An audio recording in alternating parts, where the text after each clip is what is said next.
त्या दिवशी प्रथमच जान्हवीला जाणवलं की विवेक फक्त बॉस नाही तर तिच्या पाठीशी उभा राहणारा कुणीतरी आहे. मनातील भीती विरघळली आणि एक नवा आत्मविश्वासाचं बीज पेरलं गेलं. ऑफिसमधील कुजबूज मात्र थांबली नव्हती, पण आता जान्हवीच्या डोळ्यात थकलेपणाऐवजी ठामपणा दिसू लागला होता. ऑफिसमधील ती घटना जान्हवी कधीच विसरू शकत नव्हती. तिच्यासाठी तो फक्त एक लहानसा प्रसंग होता, पण विवेकने दिलेला आधार तिला आतून नव्या आत्मविश्वासाने भरून गेला होता. आता ती आधीपेक्षा अधिक निर्धाराने काम करू लागली. जान्हवीचं जग साधं होतं. सकाळी आईने दिलेला डब्बा घेऊन ती गर्दीच्या लोकल ट्रेनने ऑफिसमध्ये यायची. संध्याकाळी घरी जाऊन आईवडिलांशी थोड्या गप्पा मारायच्या. मग दुसऱ्या दिवसाची तयारी. तिच्या जीवनात नको त्या दिखाव्याला, पार्ट्यांना किंवा शॉपिंगला काही स्थान नव्हतं. तिनं स्वतःसाठी एक नियम ठरवून ठेवला होता. मी इथे फक्त कामासाठी आले. माझं ध्येय चांगलं काम करणं आहे, बाकी काही नाही. ऑफिसमधली कुजबूज अजूनही सुरू होती. काही कटाक्ष अजूनही पाठलाग करत होते. पण जान्हवीने ते सगळं मागे सारलं. तिचं लक्ष फक्त कागदपत्र, रिपोर्ट्स, प्रेझेंटेशन आणि विवेकला वेळेवर हवी ती मदत मिळवून देण्यात होतं. ती नीटनेटकेपणे फायली लावायची. मीटिंगसाठी सगळं आधीपासून तयार ठेवायची. अगदी विवेकच्या छोट्या छोट्या सवयीही ओळखू लागली होती. त्याला कॉफी कशी हवी, कागद कसा ठेवला की तो पटकन शोधेल, नोट्स कशा मांडल्या की त्याला स्पष्ट होतील.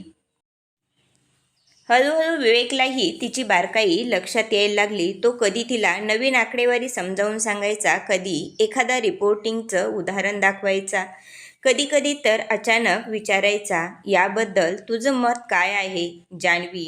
सुरुवातीला ती दचकून जायची. मी काय सांगणार सर, स्वतः इतके अनुभवी आहेत. पण हळूहळू तिच्या लक्षात आलं, विवेक खरंच तिच्या उत्तरांना महत्त्व देतोय.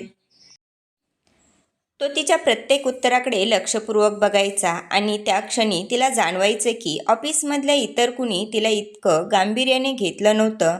कधी तो टेबलवर वाकून तिला एखादी गोष्ट समजावून सांगत असे, तेव्हा तिचं हृदय न कळत वेगाने धडधडू लागे.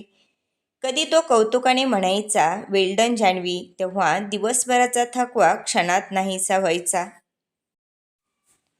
ती स्वतःला वारंवार समजावून सांगत असे, हे काही खास नाही, फक्त बॉस आणि असिस्टंटमधलं बोलणी. पण मनाच्या गाभाऱ्यात तिलाही मान्य करावं लागलं. विवेकसोबत घालवलेला वेळ हा तिचा दिवसातील सर्वात आवडता भाग बनला आहे. विवेकलाही न कळत जाणवत होतं की जान्हवी वेगळी आहे. ती नुसती नोकरी करणारी मुलगी नाही. तिच्या कामातील निष्ठा, साधेपणा आणि स्पष्ट वृत्ती त्याला रोज नवं काहीतरी शिकवत होती. ज्याच्यावर त्याला वर्षानुवर्ष विश्वास नव्हता, तिथे आता त्याला एका वेगळ्या विश्वासाची झलक दिसत होती. त्या क्षणांना अजून कुणी नाव दिलं नव्हतं. ते ना मैत्री होतं, ना प्रेम. ते फक्त एक न कळत उमललेलं नातं होतं, जे दोघांच्याही जीवनाला वेगळी दिशा देणारं होतं. देशमुख ग्रुपच्या ऑफिसमध्ये रोजचा गडबडाट सुरू होता, पण कॉरिडॉरमधून लंच टेबलावरून लिफ्टमध्ये एक वेगळंच वातावरण पसरू लागलं होतं. सुरुवातीला लोक फक्त हळू बोलायचे. सरांना ती खूप जवळची झाली आहे. बघितलंस का, दरवेळी प्रेझेंटेशनला तिचंच नाव असतं. पण आता या कुजबुजीने रूप बदललं होतं. एखाद्या कोपऱ्यात मुद्दाम आवाज चढवून कुणी म्हणायचं, कंपनीत प्रगती करायची असेल तर फक्त काम पुरेसं नाही, बॉसला खुश ठेवायला लागतं. जसं जान्हवी करते. हे ऐकून जान्हवी आतून हादरून जायची. ती शांतपणे आपलं काम करत राहायची, पण आतल्या आत तिच्या मनात वादळ उठायचं. एकदा कंपनीच्या बोर्ड मीटिंगसाठी बाहेरचे काही सिनियर क्लायंट आले होते. जान्हवीने सर्व तयारी नीट केली होती. फाईल, प्रोजेक्टर, डेटा रिपोर्ट सगळं परफेक्ट. मीटिंग संपल्यावर बाहेर पडताना क्लायंटपैकी एकाने नकळत म्हटलं, mister Deshmukh, your assistant is quite efficient, no wonder she is your favourite. त्याच्या आवाजात हलकीशी चेष्टा होती. ऑफिसमधले इतर कर्मचारी हसले, पण जान्हवीला त्या शब्दाने जणू कुणीतरी अंगावर घाव घातल्यासारखं वाटलं. तिच्या डोळ्यात पाणी आलं. ती टेबलावर ठेवलेल्या फाईल्स उचलत असताना हात थरथरू लागले. विवेक तिथेच होता. त्याने सरळ आणि कठोर आवाजात म्हटलं, "एक्सक्यूज मी, जान्हवी माझ्यासाठी फक्त पर्सनल असिस्टंट नाही, ती या टीमचा महत्त्वाचा भाग आहे. तिच्या मेहनतीशिवाय आणि शिस्तीशिवाय हे सगळं काम इतकं परफेक्ट झालं नसतं. इथे कुणाचा फेवरेट होऊन नाही तर प्रामाणिकपणे काम करून माणूस टिकतो." त्याचा आवाज एवढा ठाम होता की क्षणात सगळे शांत झाले. क्लायंटने लाजून माफी मागितली आणि बाकी लोकही डोळे खाली घालून निघून गेले. जान्हवीचं मन भरून आलं. तिला असं वाटलं की एखाद्या वादळात उभं राहून कुणीतरी तिला घट्ट धरून ठेवलंय. ती मनातल्या मनात म्हणाली, "कुणी काहीही बोललं तरी माझ्यासाठी सर हेच खरे आधार आहेत."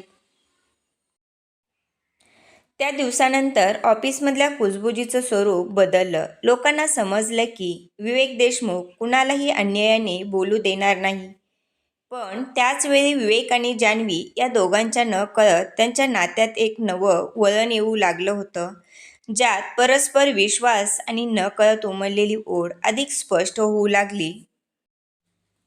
ऑफिसमधला दिवस नेहमीसारखा गडबडीत गेला होता. संध्याकाळी बहुतेक कर्मचारी निघून गेले होते. जान्हवी अजूनही टेबलवर फाईल्स जमवत बसली होती. "इतक्यात उशीरपर्यंत का थांबला आहात?" विवेकचा आवाज दारातून आला. तो नेहमीसारखा कठोर वाटत नव्हता, तर जरा थकलेला, शांत होता. "सर, उद्याच्या मीटिंगसाठी काही रिपोर्ट्स अपूर्ण होते. विचार केला आजच पूर्ण करते." विवेकने खुर्चीवर बसत एक खोल श्वास घेतला. "तुमच्यातील ही चिकाटी खरंच कमाल आहे."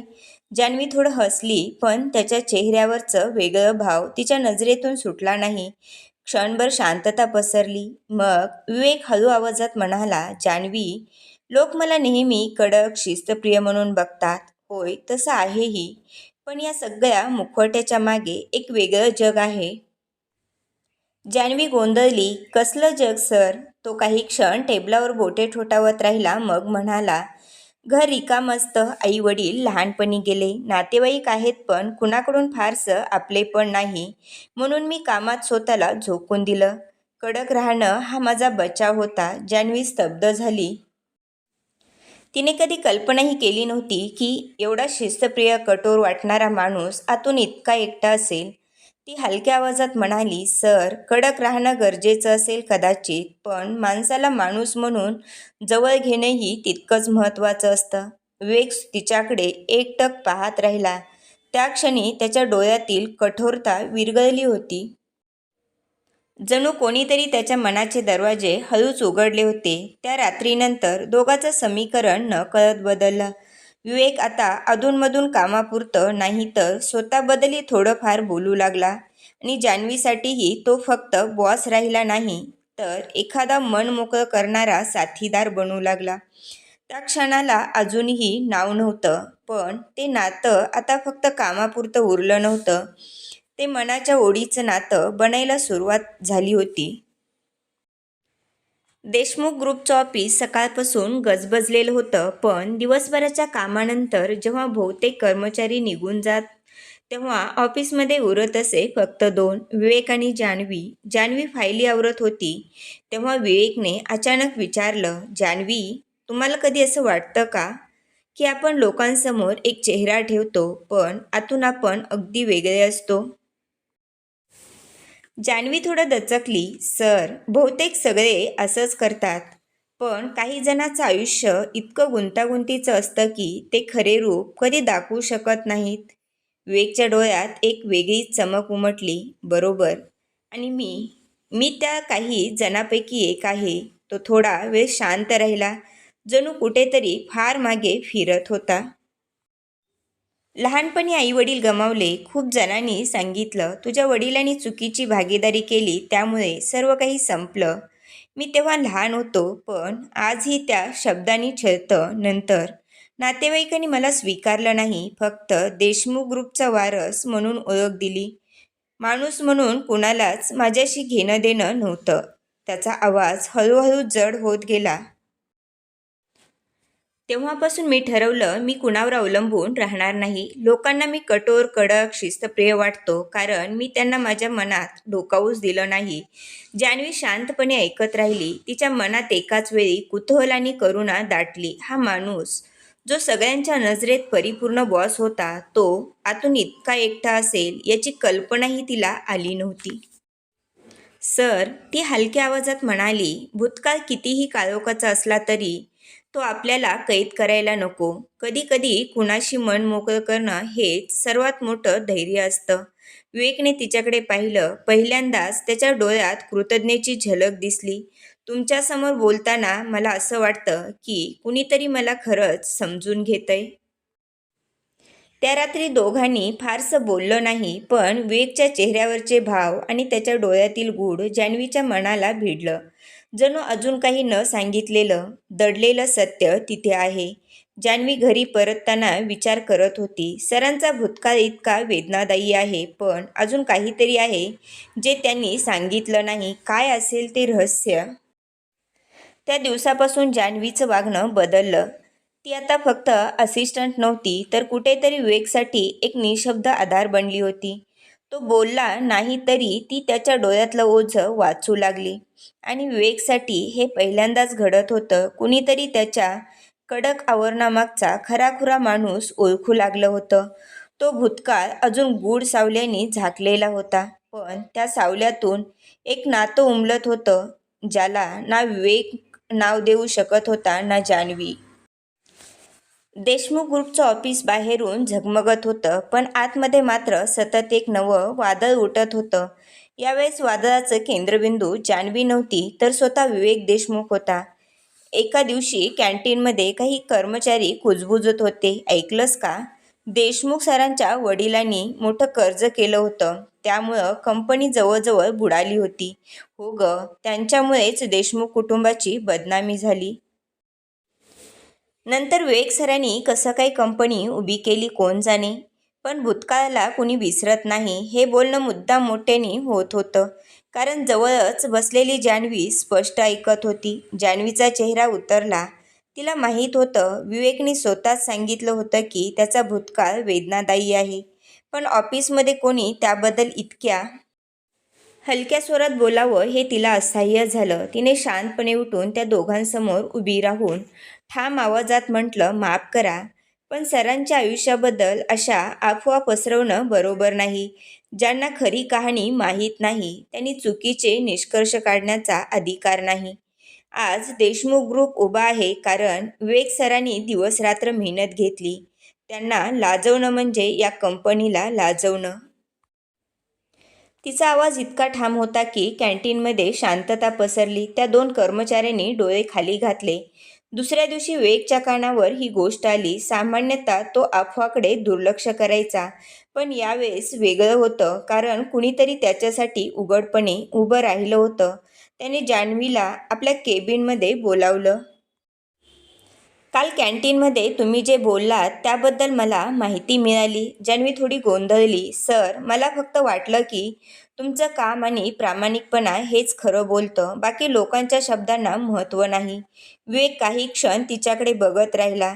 त्याच्या डोळ्यात कृतज्ञतेची छटा होती. धन्यवाद जान्हवी.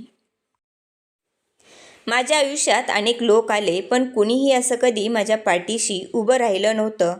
तुम्ही मला फक्त समजून घेतलं नाही, तर माझ्या भूतकाळाच्या सावल्याविरुद्ध लढताय. त्या दिवसानंतर त्यांच्या नात्यात एक नवा रंग भरला. जान्हवीसाठी विवेक फक्त बॉस नव्हता, तर एक जबाबदारी होती. आणि विवेकसाठी जान्हवी फक्त असिस्टंट नव्हती, तर एखादी ढाल जी त्याच्या भूतकाळाच्या जखमांपासून त्याचं रक्षण करत होती. पण ऑफिसच्या भिंतींना कान नसतात. त्या अफवा थांबल्या नाहीत. उलट आता कुजबूज सुरू झाली. जान्हवी एवढ्या जोशात सरांचं रक्षण का करते? काहीतरी वेगळं नातं नाहीये ना? आणि या नव्या संशयाने त्यांच्या नात्यावर पुन्हा एकदा वादळाची चाहूल दिली. देशमुख ग्रुपचं मुख्यालय त्या दिवशी नेहमीपेक्षा जास्त तणावपूर्ण वाटत होतं, कारण बोर्ड मीटिंग ठरली होती, ज्यात सगळे सिनियर डायरेक्टर्स, क्लायंट्स आणि मॅनेजर उपस्थित होते. मीटिंग सुरळीत सुरू होती. जान्हवीने प्रेझेंटेशन सादर करण्यासाठी स्क्रीन सेट केली, फाईल्स वाटल्या.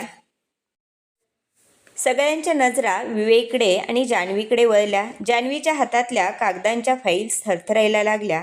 तिच्या डोळ्यात पाणी दाटलं, पण ती स्वतःला सांभाळत खाली बघत राहिली.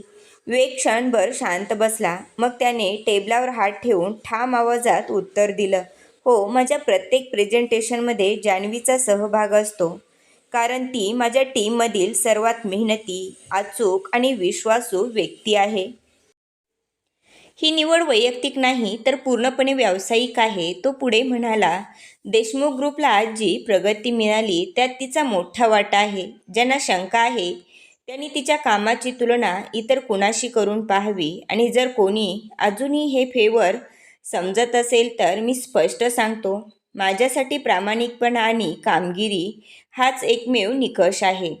त्याच्या आवाजातील ठामपणा इतका प्रखर होता की हॉलमध्ये शांतता पसरली. तो वरिष्ठ डायरेक्टरही गोंधळून गेला. बाकी सगळे एकमेकाकडे पाहत नकळत मान डोलवत राहिले. जान्हवीने हळूच डोळे वर केले. तिला विवेककडे पाहायला धाडस होत नव्हतं, पण मनात एकच विचार घुमत होता, हा माणूस माझ्यासाठी सगळ्यासमोर उभा राहतोय. मीटिंग संपल्यावर सगळे बाहेर पडले. जान्हवी फाईल सावरत होती तेव्हा विवेक शांतपणे म्हणाला, लोक काहीही बोलोत, पण तुमच्या कामावर मला पूर्ण विश्वास आहे. तुम्ही माझ्यासाठी टीमचा अविभाज्य भाग आहात. जान्हवीच्या डोळ्यात पाणी आलं, पण त्यावेळी तिला ते लपवता आलं नाही. धन्यवाद सर. तुमच्या या विश्वासामुळेच मी सर्वांशी लढायला तयार आहे. त्या क्षणी दोघेही काही बोलले नाहीत, पण हवेत एक वेगळंच हलकंसं कंपन दाटलं. जणू विश्वास आणि नात्याच्या एका नवीन टप्प्याची चाहूल मिळाली होती. धन्यवाद. पुढील भाग लवकरच. जर व्हिडिओ आवडला तर व्हिडिओला लाईक करा, सबस्क्राईब करा आणि बाजूचे बेल आयकॉन प्रेस करा, म्हणजे नवीन व्हिडिओ टाकला की नोटिफिकेशन मिळेल. धन्यवाद.